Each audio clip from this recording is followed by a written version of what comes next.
j'espère que vous allez bien. Alors aujourd'hui on se retrouve pour une nouvelle vidéo sur les cartades de la foi. Et je suis accompagnée de ma sœur Emani. Merci Timothée, j'espère que vous allez bien chez vous. Nous on va super bien. Alors on voulait vous annoncer quelque chose d'important, c'est-à-dire que comme c'est les vacances d'été, les vacances scolaires, on a décidé de profiter de ces vacances pour mieux connaître Dieu. Et oui, je sais que vous posez des questions, des fois à la maison, vous ne savez pas comment y répondre. Ben, Timothée et moi, on va répondre à vos questions aujourd'hui. Alors, oui, on va répondre à vos questions. Donc, ça se passe maintenant. À tout de suite. I am the child of God. I am the child of God. I am a child of God. I am a child of God. I am a child of God. I am a child of God. I am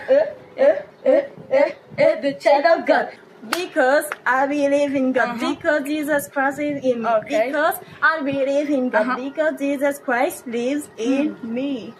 Yeah. I am the child of God. I am the child of God. I am the child of God. I am child of God.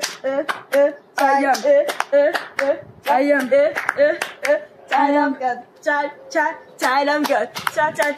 Child of God. Yes. Are you a child of God? Yes, I am a child of God. Why are you a child of God? Because I believe in God and Jesus lives in me. Oh yes, because he believes in God and Jesus Christ lives in him. Yes. Ok, ça veut dire que Timothée vient de dire qu'il croit en Dieu et que Jésus-Christ vit en lui. C'est pour ça que c'est un enfant de Dieu. And toi aussi, tu es un enfant de Dieu because you believe in God and Jesus Christ lives in you. Ok? Yes. Alors, on commence avec la première question, mais qui est une question très importante. Si on veut découvrir Dieu au cours de ses vacances, on a besoin de savoir, mais en fait, qui est Dieu? Timothée, je vais te poser une question. Comment tu vois Dieu? Bah, en fait, je le vois comme mon père, le créateur, celui qui m'a donné le souffle de vie. Bah oui, ça c'est une très bonne réponse. Parce que aujourd'hui, il y a beaucoup de gens en fait qui pensent que Dieu c'est un vieux monsieur avec une longue barbe blanche, assis sur les nuages, sur un grand trône et qui regarde tout le monde, qui regarde tout en fait ce que tout le monde fait. Mais non, en fait Dieu c'est le créateur, comme l'a dit Timothée. C'est son père, c'est ton père, c'est le créateur de la terre et de l'univers. Et d'autres pensent encore que Dieu c'est le soleil ou les étoiles, qu'il y a plusieurs dieux. Alors que la Bible, la parole de Dieu nous dit qu'il y a un seul vrai Dieu et qu'il est esprit. Ça veut dire quoi Timothée, Dieu est esprit? En fait, esprit, c'est il nous voit, il nous entend, mais nous, on ne peut pas le voir. Et surtout, ce qui est très bien, c'est qu'il nous aime. Et oui, vraiment, Dieu nous aime. C'est-à-dire, quand il est esprit, on ne peut pas le voir parce que il n'est pas fait de chair et d'os comme Timothée et moi ou toi. Mais il est esprit, on ne peut pas le voir, mais il nous entend. Et comme Timothée l'a dit, il nous aime. Dieu nous aime, le créateur de la terre. C'est lui qui a créé l'univers. Il a créé les animaux, il a créé le ciel, il a créé la terre, il a créé les eaux. Il a créé tout ce que l'on voit de beau sur cette terre. Attends, j'ai une question. Oui? En fait, j'avais vu dans un verset, si je me rappelle bien, Jésus avait dit « Laissez venir à moi les petits-enfants, et parce que c'est eux qui vont hériter le royaume de Dieu. » Alors ça veut dire qu'il n'aime pas les parents? Non, en fait, Dieu, il aime tout le monde. Ça, c'est quelque chose qu'il faut vraiment retenir. Dieu, il aime tout le monde. Et tout comme les enfants, les parents ont aussi besoin de Dieu. Parce que Dieu, il aime tous les humains. Il a créé l'homme à son image afin que nous puissions nous ressembler. Ok? Donc, il nous aime, peu importe qui nous sommes. Et pour apprendre à l'aimer, il faut lire la parole, il faut lire la Bible, il faut faire des méditations, c'est-à-dire tu lis un verset, tu poses la question aux parents comment tu as compris ce verset, ils t'expliquent et tu pries sur ce verset et c'est comme ça que tu apprends à aimer Dieu comme lui, il t'aime et comme lui, il veut. Alors Timothée, j'ai une question à te poser. Même si tu ne vois pas Dieu, est-ce que tu es prêt à le découvrir pendant ces vacances? Mais je suis tellement prêt à le découvrir aussi avec vous, mesdames et messieurs. Il y a une question pour toi. Après tout ce qu'on a dit à propos de Dieu, comment tu le vois maintenant? Bah, Dieu est amour, Saint-Esprit, créateur de l'univers et Dieu surtout nous aime. Oui, et Dieu nous aime, il ne nous aime pas que nous, il vous aime vous aussi. La deuxième question, c'est y a-t-il plusieurs dieux? Bon, je sais que toi à la maison tu connais la réponse, je sais que Timothée aussi connaît la réponse, mais c'est important en fait de comprendre cette question et de pouvoir bien répondre et l'expliquer aux gens qui pensent s'il y a plusieurs dieux ou pas. Timothée, je te pose la question quand même, y a-t-il plusieurs dieux? Non, il n'y en a pas, il n'y en a qu'un seul et c'est celui qui t'aime. Ok, c'est Dieu qui t'aime, d'accord? Donc, il n'y a pas plusieurs dieux, mais il existe des religions qui pensent qu'il y a plusieurs dieux, qu'il y a un dieu pour le soleil, pour la pluie, un dieu qui t'aime, un dieu qui fait du mal, un dieu de la mort, un dieu qui fait peur, tout ça. Non, non, non, en fait. Il n'y a qu'un seul et vrai Dieu, c'est le Dieu tout. Alors, il n'y a qu'un seul Dieu, et Dieu, il est un, mais Dieu est aussi trois personnes. Comment on appelle ce phénomène, Timothée? La Trinité. Eh oui, la Trinité. Et la Trinité, qu'est-ce qu'il y a dans la Trinité? Le Père, le Fils et le Saint-Esprit. Eh oui, le Père, le Fils et le Saint-Esprit. Cette notion, elle est difficile à comprendre, mais on va quand même essayer avec Timothée de vous expliquer un peu comment ça se passe en fait la Trinité. Ok? D'abord, on commence par Dieu. Dieu, il est au ciel. C'est lui qui a créé le monde, il est au ciel. Et en fait, quand on dit qu'il est au ciel, ça ne veut pas dire qu'il est sur les nuages et tout. Quand on dit Dieu est au ciel, c'est-à-dire qu'il est en haut, c'est-à-dire qu'il est au-dessus de nous.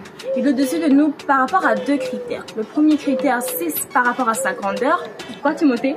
Bah, parce que c'est lui qui a créé la terre, qui a créé les animaux, qui a créé l'eau, qui a créé tout en fait. Oui, qui a créé l'univers. Il y a aussi le deuxième point, c'est par sa sainteté. Ça veut dire quoi par sa sainteté, Timothée? Parce qu'il n'y a pas de mal en lui, il n'y a pas de mal dans son cœur. Ok. Donc Dieu n'a pas de mal en lui. Dieu, il est saint, il aime tout le monde. Là, on a parlé de Dieu. Maintenant, on parle du Fils. Jésus, Dieu le Fils. C'est-à-dire, on vient d'expliquer tout de suite que Dieu, il est saint. Donc, il n'aime pas le péché, c'est-à-dire le mal. Mais l'homme, il est pécheur et il fait du mal. Mais attends, si par exemple, nous, enfants de Dieu, quand on fait des bêtises, bah c'est mal. Donc on ne devrait pas s'entendre avec Dieu. Non, Timothée, c'est une bonne question, mais comme Dieu, il aime tous les hommes, il aime les enfants, il aime tout le monde, il a envoyé Jésus-Christ. Donc, il s'est fait chair, il a donné son Fils unique, Jésus-Christ, pour que nous puissions nous réconcilier avec le Seigneur. Qu'est-ce qu'il fait Jésus-Christ? Jésus-Christ, il est mort sur la croix pour tous nos péchés. Tout le mal qu'on a fait, Jésus-Christ, il a pris ce mal, il a pris tous les péchés, il est parti à la croix et il s'est sacrifié pour nous. C'est pour ça que c'est important de croire que Jésus-Christ s'est sacrifié pour nous à la croix, il a pris nos péchés afin que nous, qui faisons du mal, nous soyons purifiés et que nous soyons réconciliés avec Dieu. Ok?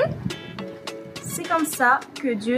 Alors, il faut croire en la mort de Jésus-Christ. Il faut croire que Jésus-Christ est mort pour nous afin que nous soyons proches de Dieu, qu'on puisse se réconcilier avec lui et qu'on puisse réapprendre à l'aimer et à être avec lui tous les jours. Comme là, on va apprendre à découvrir tout l'été. Ok? Donc, on a parlé de Dieu, on a parlé de Jésus, Dieu le Fils. Maintenant, on va parler du Saint-Esprit. Alors, comment ça se passe en fait le Saint-Esprit? Jésus, il était sur la terre. Quand il est ressuscité, il est revenu pour parler avec les disciples, mais il avait dit qu'il devait repartir. Du coup, tous les disciples étaient tristes. Jésus part, Jésus s'en va, il nous abandonne. Il a dit non, je ne vous abandonne pas. je m'en vais, mais je vous laisse le Saint-Esprit. Mais qui est le consolateur? Et oui, le consolateur. Mais ce Saint-Esprit, qu'est-ce qu'il nous apprend en fait, Timothée? Qu'est-ce qui fait le Saint-Esprit? Bah, en fait, il est rentré dans notre cœur. Oui. Depuis qu'on a accepté le Jésus-Christ comme sauveur, il est dans notre cœur. Oui. Il nous dit quand c'est bien, quand c'est mal. Il nous aide à comprendre la parole de la Bible, et il nous aime. Voilà, super Timothée. Franchement, et là du coup, on a expliqué qu'est-ce que c'est la Trinité, c'est le Père, le Fils et le Saint-Esprit. Voilà. Du coup, on a répondu aux 2 questions qui étaient très importantes déjà pour cette première émission. On va passer au moment de prière. D'abord, on va prier pour la première question, c'est-à-dire qui est Dieu. On a parlé de qui était Dieu, on a appris à découvrir un peu qui était Dieu. Maintenant, on va faire la prière pour cette question et on fera la prière pour la deuxième question, de savoir qu'il n'y a qu'un seul Dieu, qui est cette Trinité, Dieu le Père, le Fils et le Saint-Esprit. Merci Seigneur pour cette joie de nous retrouver ensemble, tous ensemble, pour les cartables de la foi. Alors aujourd'hui, merci de m'avoir créé, merci de m'aimer et surtout merci parce que grâce à toi aujourd'hui, nous avons découvert un peu plus sur toi. Alors aujourd'hui, je dis au nom puissant de Jésus, Amen. Amen. Seigneur, Dieu Père de gloire, je te remercie parce que tu es le Dieu Tout-Puissant, le Dieu qui est le Père. Merci mon Dieu d'avoir envoyé Jésus-Christ qui est mort sur la croix, qui est devenu mon sauveur. Merci pour le Saint-Esprit qui vit dans le cœur de tous ceux qui croient en Jésus-Christ et qui croient en toi, parce que nous savons que c'est grâce à toi que nous vivons, c'est grâce à toi que nous sommes actuellement ici en ces lieux, à partager encore un peu plus sur toi, à répondre aux questions que nous nous posons quotidiennement en tant qu'enfants de Dieu. Merci Éternel de nous accompagner tout ce temps. Nous remettons tout entre tes mains et à la semaine prochaine aussi. En ton nom puissant de Jésus-Christ, nous avons cette émission. Amen. Amen. Voilà. C'était tout pour cette première édition spéciale été pour connaître Dieu. Voilà, on se retrouve à la semaine prochaine pour des prochaines questions, de nouvelles questions, et je pense que ça va encore plus vous intéresser parce que c'est pour connaître Dieu. Hein. Oui, voilà, c'est tout, c'est la fin. On se retrouve tout de suite pour le culte. Ne quittez pas, appelez les parents rapidement là. Le culte, il va commencer, c'est parti. Well done, go. À tout de suite. À tout de suite. Bonjour à tous et bienvenue sur les cartables de la foi, quiz de l'été. Et nous sommes en compagnie d'Emani et Timothée, bien entendu, pour faire ce nouveau quiz. Et nous arrivons à la première question. À qui Dieu dit dans Genèse 35, verset 11, « Je suis le Dieu Tout-Puissant ». Je sais que tu as la réponse là où tu es à la maison et tu nous suis sur ce quiz. S'agit-il de Moïse, de Jacob, Nabuchodonosor ou d'Abraham?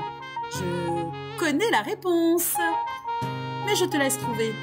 Alors, il te reste plus que 5, 4, 3, 2 et la réponse est Abraham. Bravo, j'espère que Timothée et Mani, vous avez eu la bonne réponse.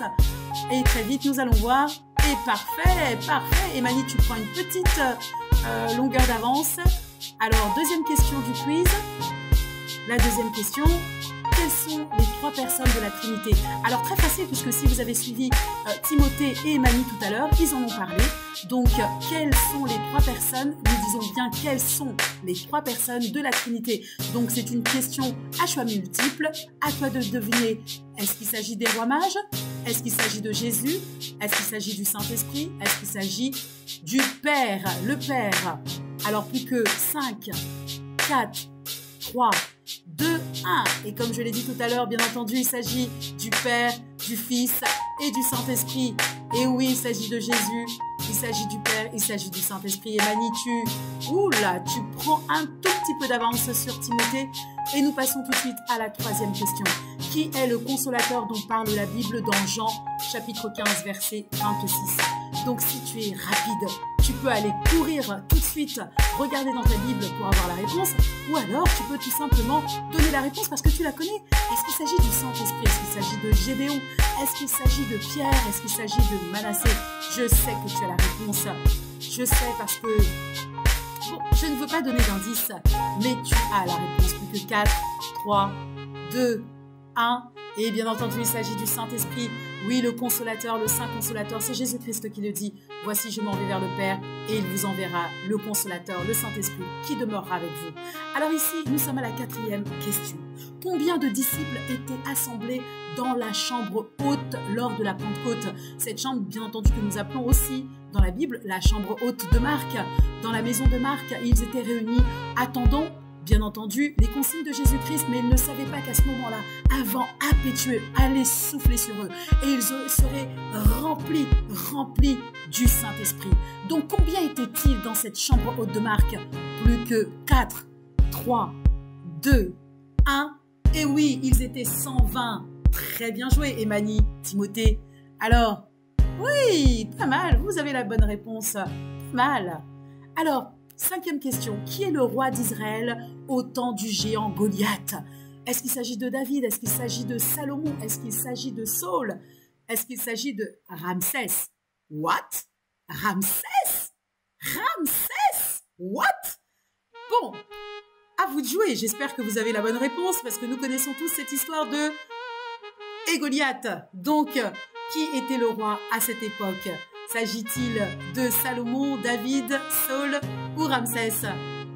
Et la réponse est, bien entendu, Saul. Voilà, Emani, Timothée, vous êtes au top. 6e question. Qu'est-il arrivé à la femme de Lot après la destruction de Sodome et Gomorrhe?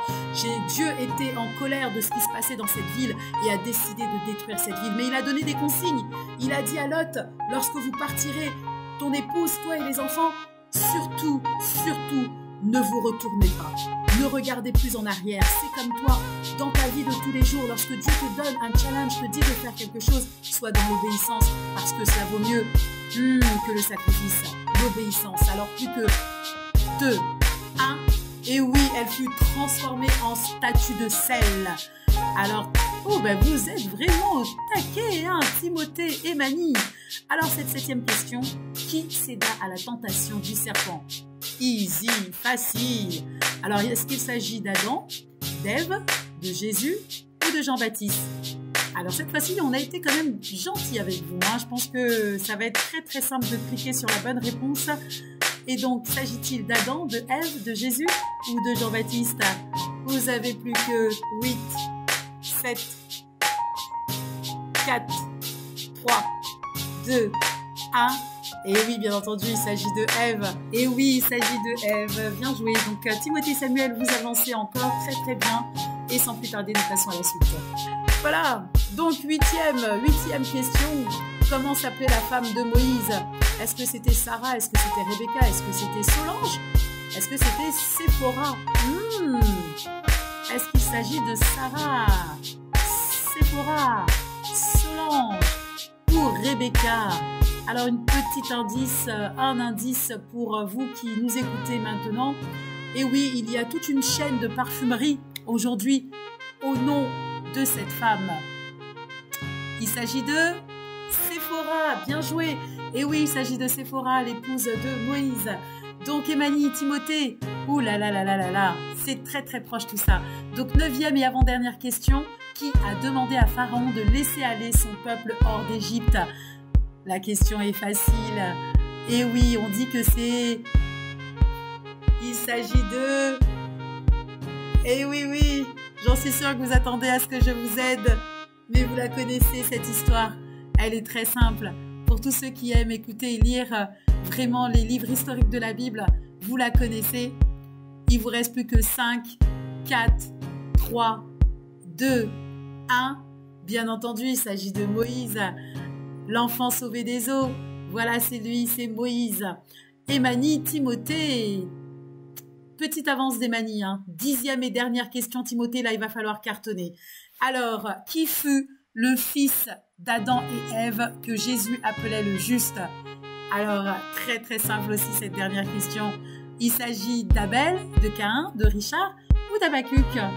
Alors, s'agit-il d'Abel, Caïn, Richard ou Habacuc, le fils d'Adam et Ève, que Jésus appelait le juste? Voilà. Et oui, il s'agit d'Abel. Abel dont l'offrande a été vraiment agréée par Dieu. Alors, nous voyons les scores. Alors, Timothée s'est enregistré 2 fois, mais n'a joué qu'un sous un seul nom de Timothée.